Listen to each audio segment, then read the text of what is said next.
Zhang యూజియా China top military general అధ్యక్షుడు Jinping కు right hand. China ఆయుధ బలగాలను నియంత్రించే సెంట్రల్ మిలిటరీ కమిషన్ కి వైస్ చైర్మన్. అలాంటి పవర్ఫుల్ వ్యక్తిపై వేటు పట్టం ఇటీవల తీవ్ర చర్చనీయాంశమైంది.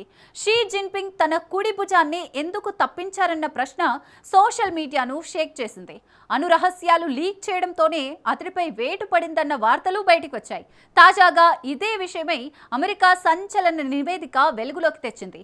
ఈ నివేదిక చైనా న్యూక్లియర్ పవర్ నే ప్రశ్నిస్తోంది. ఇప్పుడు ఇంతకు చైనా టాప్ మిలిటరీ జనరల్ ను తప్పించడం వెనుక అసలేం జరిగింది? చైనా న్యూక్లియర్ పవర్ గురించి అమెరికా బయటపెట్టిన టాప్ సీక్రెట్ ఏంటి? Watch this.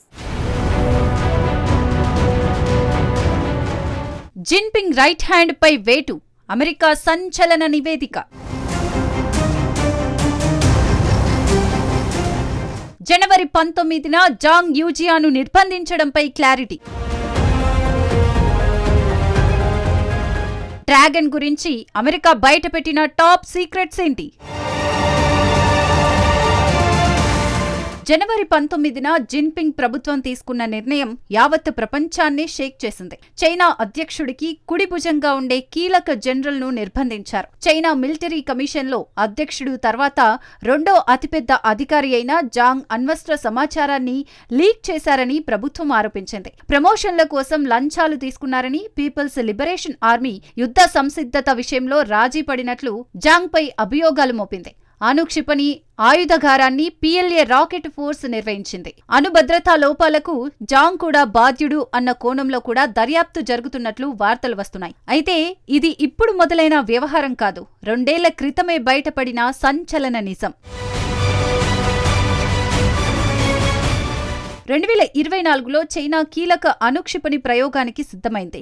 జిన్పింగ్ స్వయంగా ఆ క్షిపణి పరీక్షను పర్యవేక్షిస్తున్నాడు. కౌంట్ డౌన్ మొదలైంది. కాసేపట్లోనే మిస్సైల్ గాల్లోకి దూసుకెళ్తుందని అంతా అనుకున్నారు. కానీ భూగర్భంలోని మిస్సైల్ బయటకు రాలేదు. దీంతో చైనా అధ్యక్షుడు తీవ్ర అసహనానికి గురయ్యాడు. దీంతో చేసేదేమీ లేక మరో మిస్సైల్ ప్రయోగించమని ఆదేశించాడు. కానీ అది కూడా పనిచేయలేదు. మిస్సైళ్లలో ఎటువంటి లోపం లేదని అప్పటికే నిర్ధారణ అయింది. మరి ఈ క్షిపణులు ఎందుకు విఫలమయ్యాయి అనే మిస్టరీని అమెరికా నిఘా సంస్థలు బయటపెట్టాయి. సాధారణంగా క్షిపణులను ప్రయోగించేటప్పుడు వాటికి రాకెట్లను అనుసంధానం చేస్తారు. క్షిపణిని రాకెటే లక్ష్యం దిశగా మోసుకెళ్తుంది. రాకెట్ గాల్లోకి ఎగరాలంటే ఇంధనం అవసరం. కానీ చైనా అణుక్షిపణుల్లో ఇంధనానికి బదులు నీళ్లను నింపారు. ఇది పొరపాటున జరిగింది కాదు, పక్కా ప్రణాళికతోనే చేశారని విచారణలో తేలింది. ఆ నమ్మక ద్రోహి ఎవరో కాదు, Jinping right hand Zhang. America reveal చేసిన టాప్ సీక్రెట్ ఇదే. ప్రపంచంలోనే అతిపెద్ద మిలిటరీ పవర్లో ఒకటి చైనా. అత్యంత పవర్ఫుల్ లీడర్ అధ్యక్షుడు జిన్పింగ్. కానీ జిన్పింగ్ కు తమ దేశ క్షిపణులపై ఏమాత్రం నమ్మకం లేదట. ఈ విషయాన్ని అమెరికా నిఘా వర్గాల నివేదికే చెబుతోంది. నిజానికి చైనా అధ్యక్షుడు జిన్పింగ్ ఇటీవల సొంత మిలిటరీనే టార్గెట్ చేసుకున్నారు. ఈ క్రమంలో టాప్ అధికారి లీ షాంగ్ఫూతో తన చర్యలను ప్రారంభించాడు జిన్పింగ్. లీ షాంగ్ఫూ చైనా రక్షణ మంత్రి. 2023 మార్చిలో షాంగ్ఫూకు మంత్రి పదవిని జిన్పింగ్ కట్టబెట్టారు. మంత్రి బాధ్యతలను చేపట్టిన 6 నెలలకు అదృశ్యమయ్యాడు. అంటే 2023 ఆగస్టు నుంచి అతడు కనిపించలేదు. ఆ తర్వాత 2 నెలలకు అంటే అక్టోబర్ నెలలో అతడిని మంత్రి పదవి నుంచి తొలగించారు. ఇప్పటికీ అతడు ఎక్కడున్నాడో అన్నది మాత్రం ఎవరికీ తెలియడం లేదు. చైనాలో రక్షణ శాఖలో తొలగింపులు, అదృశ్యాలకు లీ షాంగ్ఫూన్ ప్రారంభమైతే ఆ తర్వాత హై ప్రొఫైల్ కు చెందిన పలువురిపై చైనా వేటు వేసింది. వారిని నేషనల్ పీపుల్స్ కాంగ్రెస్ నుంచి కూడా తొలగించారు.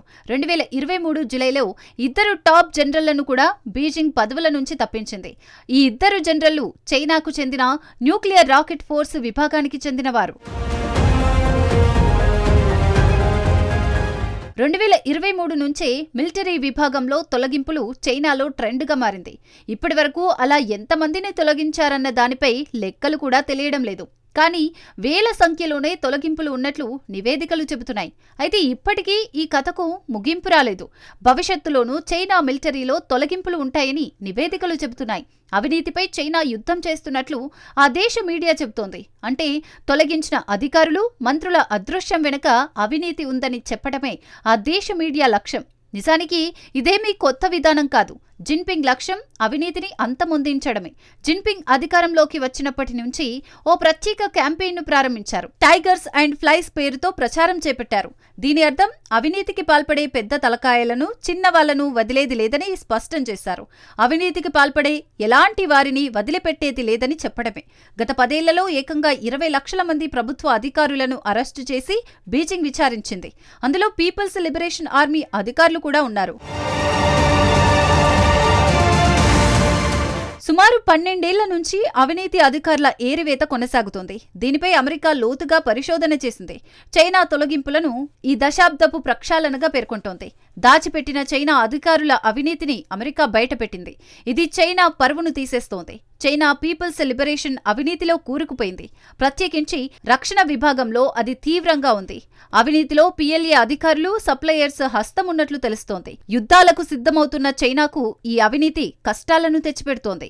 అమెరికా నివేదికల ప్రకారం చైనా మిలిటరీకి ఆ దేశ రక్షణ సంస్థలు విక్రయించిన క్షిపణుల్లో నీళ్లు నింపి పంపారు. పశ్చిమ చైనాలోని క్షిపణి తయారీ ఫీల్డ్ ఉంది. అక్కడ మూతలు సరిగ్గా పనిచేయటం లేదు. దీంతో చైనా క్షిపణి ప్రయోగాలు చేయలేదు. అందుకే జిన్పింగ్ అవినీతిని అడ్డుకోవడానికి కొరడా జుల్పిస్తున్నారు. అవినీతికి పాల్పడుతున్న అధికారులపై చర్యలకు తెగబడుతున్నారు. కానీ ఈ కథ ఇక్కడితో అయిపోలేదు. జిన్పింగ్ సైన్యం బలహీనంగా ఉంది. అది యుద్ధానికి ఏమాత్రం సిద్ధంగా లేదు. అమెరికా నివేదిక ఈ విషయాన్ని స్పష్టం చేస్తోంది. చైనాకు తన సైన్యంపై ఉన్న విశ్వాసం సడలిపోయింది. సైన్యం సామర్థ్యాలపై సందేహాలు లేవనెత్తుతున్నాయి.